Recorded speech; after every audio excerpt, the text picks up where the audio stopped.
Assalamualaikum warahmatullahi wabarakatuh. Di video kali ini kita akan membahas tentang wujud asli malaikat Jibril. Malaikat adalah makhluk Allah Subhanahu wa Ta'ala yang diciptakan dari cahaya. Malaikat memiliki nama-nama tersendiri dan mendapatkan tugas masing-masing dari Allah Subhanahu wa Ta'ala. Mengenai wujud asli malaikat, hal tersebut menjadi sesuatu yang masih misteri. Hal itu dikarenakan hanya para nabi yang diberi hak istimewa untuk bisa melihat malaikat. Meskipun begitu, Ustadz Abdul Somad menyebutkan bahwa di dalam Al-Quran sebetulnya telah dijelaskan mengenai wujud asli malaikat. Sebagai manusia istimewa, Nabi Muhammad pernah beberapa kali diberi kesempatan untuk melihat wujud malaikat Jibril. Namun ketika melihat wujud asli malaikat Jibril, Nabi Muhammad tidak sanggup melakukannya karena sesuatu hal. Kuli ajiatin, makhluk bersayap. Masna 2, Watsulatsa 3, Waruba'a 4. Dari satu sayap ke sayap yang satu, bainal masyriqi wal maghrib, antara timur dan barat. Makanya Nabi Muhammad tidak pernah melihat Jibril dalam bentuk utuh di dunia, kata Ustadz Abdul Somad. Karena begitu besarnya sayap malaikat, panjangnya bahkan seperti jarak dari timur ke barat. Saat di dunia, malaikat tidak nampak dalam bentuk utuh atau aslinya. Barulah ketika Isra Mi'raj di Sidratil Muntaha, salah satu malaikat, yakni Jibril, menampakkan wujud aslinya kepada Nabi Muhammad. Kapankah Jibril menampakkan wujud aslinya? Laqad ra'ahu naslatan ukhra inda Sidratil Muntaha. Waktu Isra Mi'raj di Sidratil Muntaha, ujar Ustadz Abdul Somad, dikutip dari unggahan Ustadz Abdul Somad Official.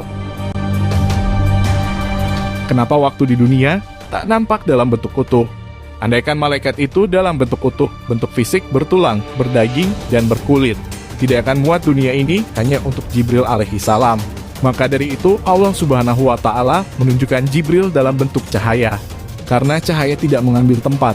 Sebesar apapun cahaya di ruangan ini tidak mengambil tempat. Oleh karena besarnya wujud malaikat, menjadi penyebab mengapa malam istimewa diturunkannya Al-Quran. Disebut dengan Lailatul Qadar atau malam yang sempit.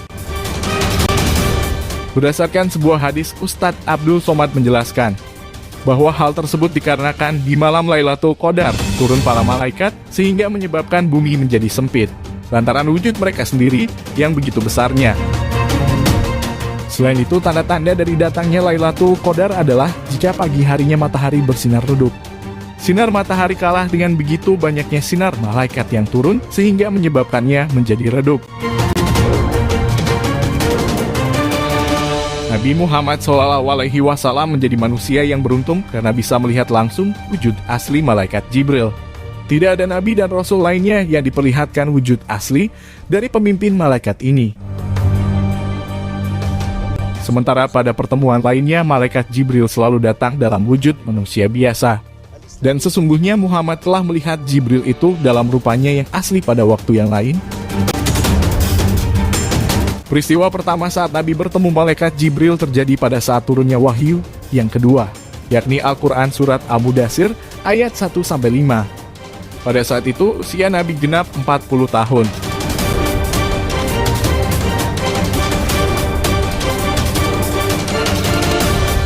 Dalam Sahih Al-Bukhari, ketika itu malaikat Jibril terlihat duduk di atas kursi, di antara langit dan bumi, dan terus mendekati Nabi Muhammad SAW.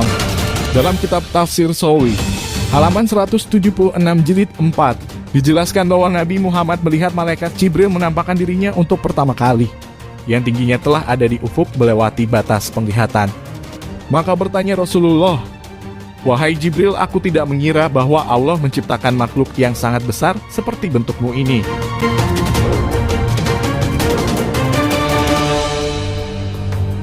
Jibril sendiri merupakan salah satu malaikat yang namanya disebut secara gamblang dalam Al-Quran. Sebagaimana tertera dalam Al-Quran Surat Al-Baqarah ayat 97-98. Katakanlah Muhammad, barang siapa menjadi musuh Jibril, maka ketahuilah bahwa dialah yang telah menurunkan Al-Quran ke dalam hatimu dengan izin Allah, membeberkan kitab-kitab yang terdahulu, dan menjadi petunjuk serta berita gembira bagi orang-orang beriman. Barang siapa menjadi musuh Allah, malaikat-malaikatnya, rasul-rasulnya, Jibril dan Mikail, maka sesungguhnya Allah musuh bagi orang-orang kafir. Selain namanya yang disebut sebagai Jibril, malaikat Jibril disebut juga sebagai Ruh Al-Amin dan Ruh Al-Quds. Selain bertugas menyampaikan wahyu, malaikat Jibril juga mengajarkan agama melalui perantara Nabi Muhammad kepada para sahabat-sahabatnya dan kerap menampakkan diri kepada Nabi Muhammad dalam bentuk manusia.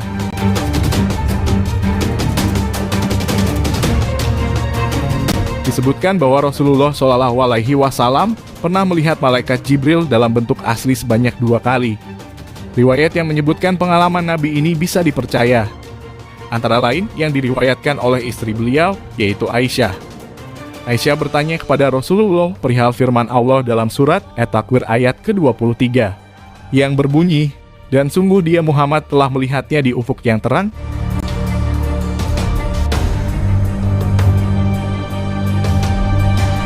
Kemudian Rasulullah menjawab, "Itu tidak lain adalah malaikat Jibril.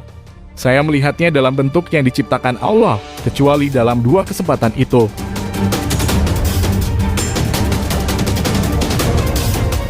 Informasi lain tentang bentuk asli malaikat Jibril datang dari riwayat Imam Bukhari melalui sahabat Nabi, yaitu Abdullah bin Mas'ud, bahwa Nabi Muhammad melihat Jibril memiliki 600 sayap yang berwarna hijau.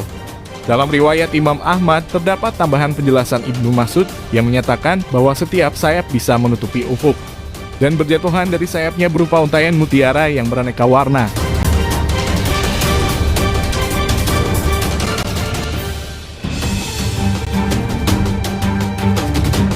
Abu Dawud meriwayatkan melalui sahabat Nabi, yaitu Jabir bin Abdillah, bahwa Rasulullah bersabda, "Telah diizinkan kepadaku untuk membicarakan satu malaikat dari malaikat-malaikat Allah, yaitu malaikat pemikul as. Sesungguhnya antara ujung telinga menuju bahunya ditempuh dalam masa perjalanan selama 700 tahun.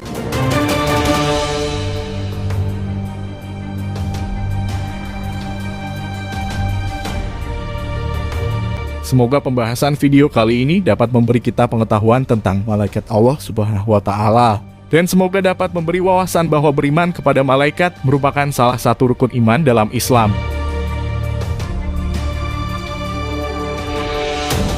Mohon maaf jika ada kesalahan kata dan bahasa dalam video kali ini. Karena kesalahan datang dari kami dan kebenaran hanya milik dan dari Allah semata. Terima kasih. Wassalamualaikum warahmatullahi wabarakatuh.